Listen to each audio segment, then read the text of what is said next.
Juan foi brutalmente assassinado. Essa criança foi morta com golpes de faca. Pela mãe e pela companheira dela em Samambaia. Foi morto com requintes de crueldade.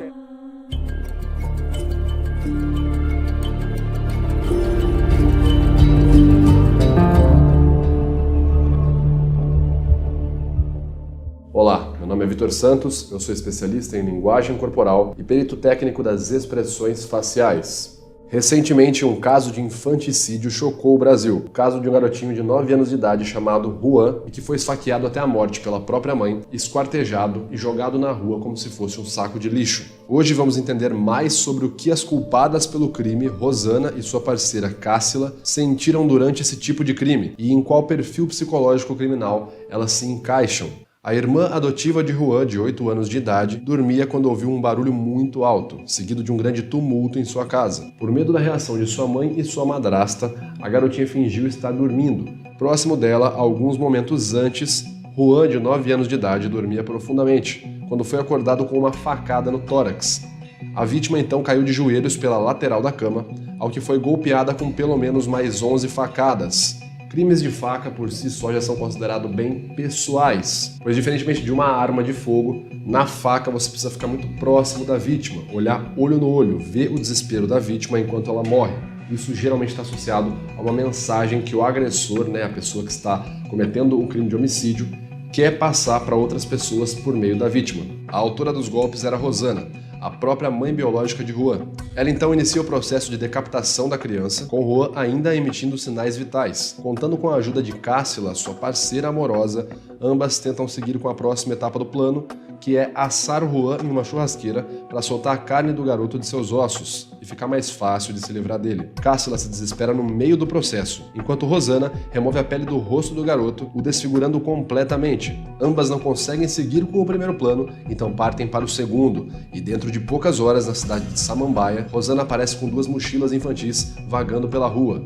Não para pegar algum instrumento mortal, mas sim para jogar as 2 mochilas com os restos do que um dia foi Juan dentro de um bueiro.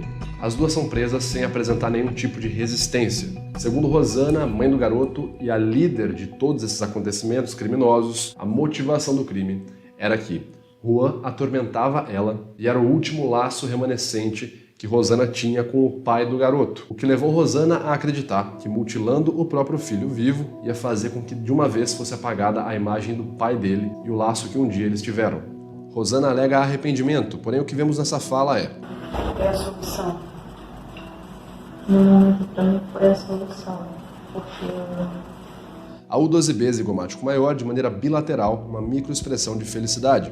E por fim ela responde com a palavra bastante, ao invés de declarar de maneira direta: sim, eu estou arrependida. Você está arrependida pelo que você fez? bastante.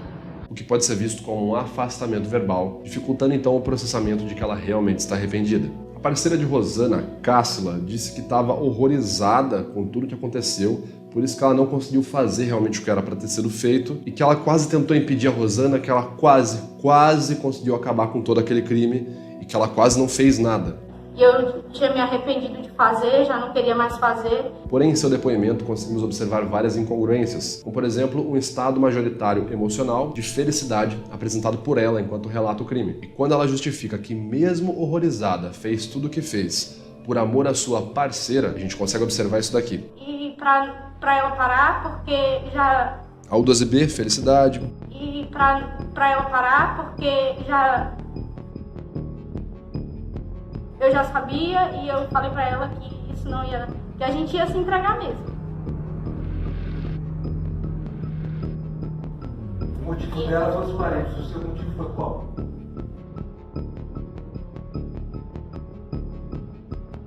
Eu não queria desagradá-la. Quando ela justifica que, mesmo horrorizada, fez tudo o que fez por amor à sua parceira, a gente consegue observar isso daqui. Porque eu me tornei dependente dela. Negação de cabeça, acentuação unilateral do canto dos lábios, desprezo.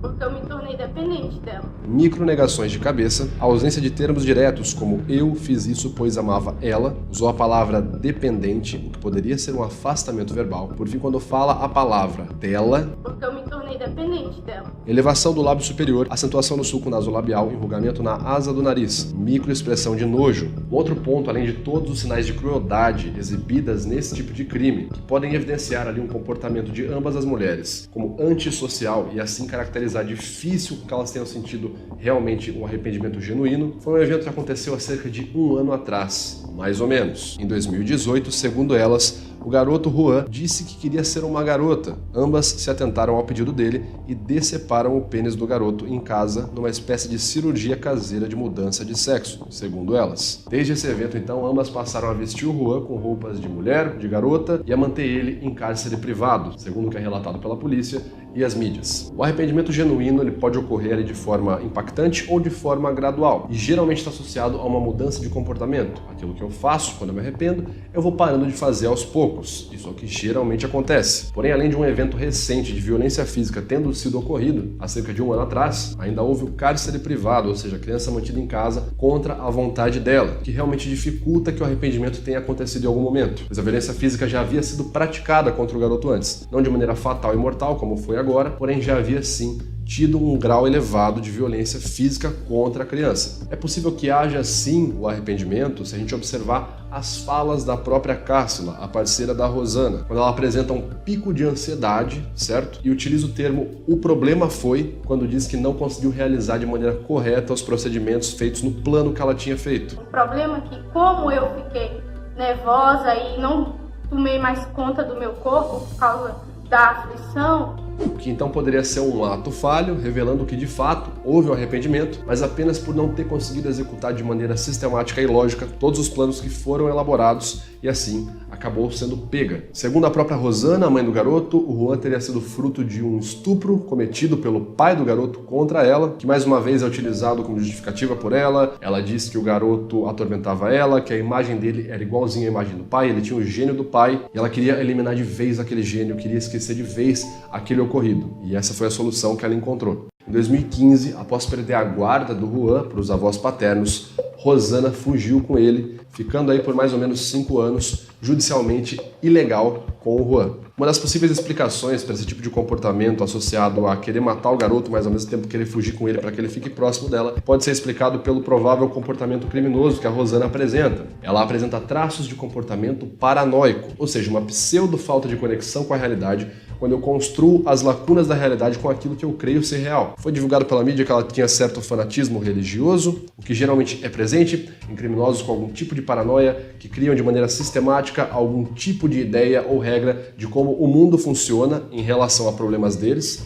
Isso, por exemplo, pode ser visto por Charles Manson, que achava que era, por exemplo, um novo Jesus Cristo. Ela dizia que o garoto atormentava ela, que ele era bravo com ela, que ele batia nela, que é fisicamente impossível um garoto de 9 anos de idade ter a força física suficiente para executar os tipos de incômodos que ela relatou. Vestiu o garoto de mulher. A vestimenta está fortemente associada ao comportamento paranoico. Se vocês assistirem um documentário chamado Anna Bomber Kaczynski, relata a vida de um cara que cometeu um ato terrorista contra o próprio país. Basicamente, o Kaczynski se vestia ali como se ele realmente estivesse numa guerra. Esse tipo de comportamento também é observado no filme Beleza Americana, quando o vizinho ali do Kevin Spacey tem aquela fobia de sempre achar que está em campo de guerra, a todo momento está achando que alguma guerra está acontecendo. Comportamento ritualístico, que foi basicamente quando ela fez a cirurgia de mudança de sexo, decepando o pênis do garoto. Isso está fortemente presente em paranoicos. Eles acham que por meio de algumas regras sistemáticas eles vão obter algum tipo de alívio para os problemas mentais que eles têm. Então, provavelmente, crendo que ela havia sido estuprada, como ela foi alegada, dizendo que o garoto realmente atormentava ela,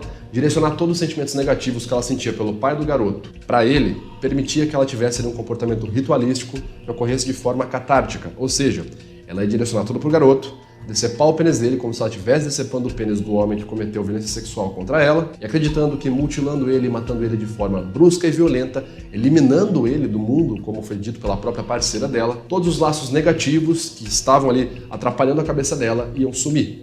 De maneira sistemática, ela interpreta a realidade de outra forma. Ela queria cortar tudo, jogar dentro do vaso sanitário e os ossos seriam tudo triturados, para que ele desaparecesse mesmo. Esse ponto do Juan só nos alerta para algo que acontece e infelizmente é uma realidade. A gente sempre tem que estar atento com todas as pessoas que estão ao nosso redor. Como eu sempre falo, é necessário cultivar uma lateralidade em linguagem corporal. Se você quiser observar mais a linguagem corporal e entender melhor o que está acontecendo ao seu redor, no dia 27 de julho, eu estarei em Porto Alegre para executar meu curso presencial, A Face da Mentira. Descobrir os sinais que ocorrem na nossa face e o comportamento facial quando alguém está tentando nos enganar. Para se inscrever é fácil, é só clicar no link da descrição que está aqui embaixo e garantir a sua vaga. A gente se vê lá. Bom, pessoal, meu nome é Vitor Santos, eu vou ficando por aqui. Espero que vocês tenham gostado. Um abraço e até a próxima.